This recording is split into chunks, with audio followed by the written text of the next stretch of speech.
Você desativa o Windows Update do seu Windows? Existe uma discussão entre usuários de Windows se deve desativar o Windows Update, se é algo certo ou se é algo errado. Inclusive eu já fui criticado porque aqui no canal Vlog de TI tem um vídeo ensinando a desativar o Windows Update no Windows 10. Então eu decidi entrar nesse tema e falar a minha opinião, o que eu acho melhor, que é basicamente o jeito que eu deixo no meu computador. Fala galera, beleza? Aqui quem fala é o Rodrigo do canal Vlog de TI. Se você gosta de conteúdo de tecnologia, deixa um like nesse vídeo e se inscreva no canal se não for inscrito. Aproveitando, entrando nesse tema, já deixa um comentário antes que eu coloque a minha opinião aqui. Você é contra? Você é a favor? Você deixa habilitado? Você deixa desabilitado? Como você deixa no seu computador? O Windows Update existe desde o Windows XP, pelo menos nos sistemas operacionais para desktop, e desde então ele promete manter o sistema operacional sempre atualizado, sempre com correção de bugs, trazendo novos recursos e por aí vai. Mas apesar dessa parte positiva da proposta, também tem um lado negativo, que o Windows Update pode acabar trazendo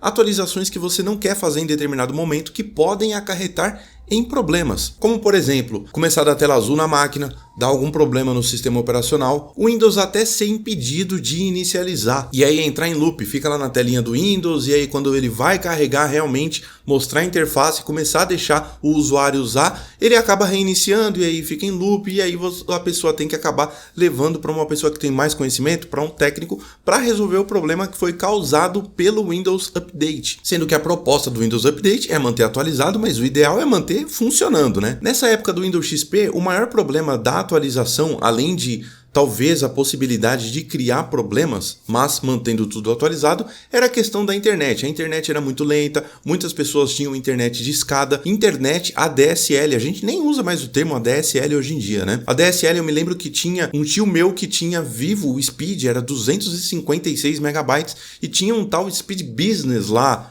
no site da Vivo, que é como se fosse um link dedicado, empresarial, profissional, que a velocidade era ali entre 512 kB por segundo e 2 megabytes. Falando agora, eu não me atentei se o 256 que eu falei megabytes. Se eu falei megabytes, está errado, tá? Eram 256 kilobytes por segundo, que se a gente parar para ver, é muito mais do que os 56 kbps da internet de escada. Isso quando atingia 56 kbps. Onde eu moro, eu lembro que eu conseguia atingir no máximo 28 kbps. Era raro conectar a 33 kbps na internet de escada porque a infraestrutura da região era muito ruim, conexão da Vivo, etc. Mas enfim, eu não quero entrar nessa parte de velocidade técnica, mas era muito lento porque a internet era lenta. E aí o tempo foi passando, a tecnologia foi evoluindo, chegou o Windows 7, já era numa época em que a internet já era mais rápida, apesar de não lembrar muito bem a velocidade, eu creio que seja algo entre 4, 8, 10 megabits por segundo,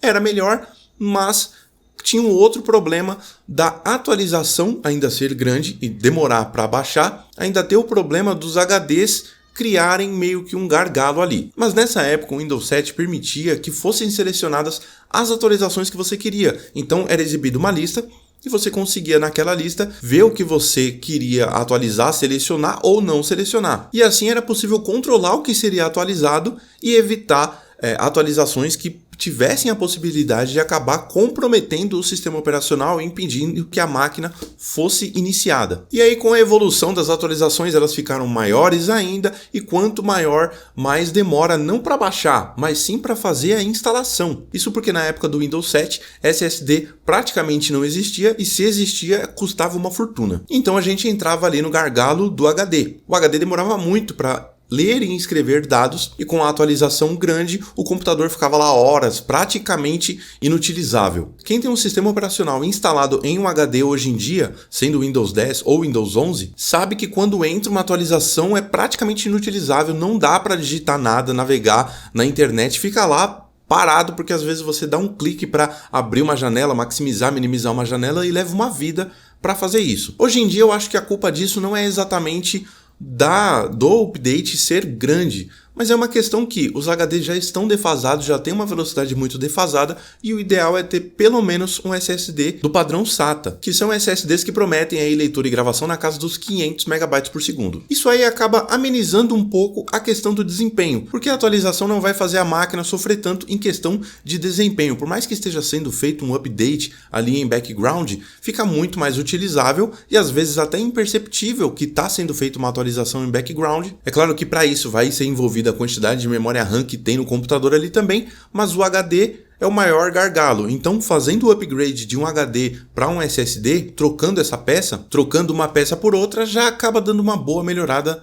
no desempenho ali. E outro ponto aí das atualizações era que, por exemplo, no começo do Windows 10, não tinha aviso. Quando você clicava em desligar ou reiniciar o computador, já surgia uma tela ali informando que está sendo feito o update. Então era um negócio totalmente surpresa. Isso mudou e hoje em dia tem um aviso ali quando você vai desligar ou reiniciar o computador, tem uma bolinha amarela e aí ele mostra, tem a opção de desligar ou atualizar e desligar, e aí você consegue meio que se programar. Por exemplo, agora eu preciso reiniciar o computador porque deu algum problema, eu preciso fazer uma tarefa. O que acontecia antes era que você clicava em reiniciar e aí já era, tem um update surpresa ali que vai levar 2 horas para ser instalado porque você tem um HD no seu computador. Hoje em dia você clica ali, vai ter a opção de reiniciar ou atualizar e reiniciar. Clicou, reiniciar, você vai conseguir fazer o seu trabalho ali depois de reiniciar o computador e pronto. Quando você for embora, por exemplo, já não é uma coisa mais tão importante que você vai fazer, você pode reiniciar e fazer outra coisa enquanto faz o update, você vai ter um aviso. Isso aí no começo do Windows 10 não existia. Clicou ali, é surpresinha. Então tem esses pontos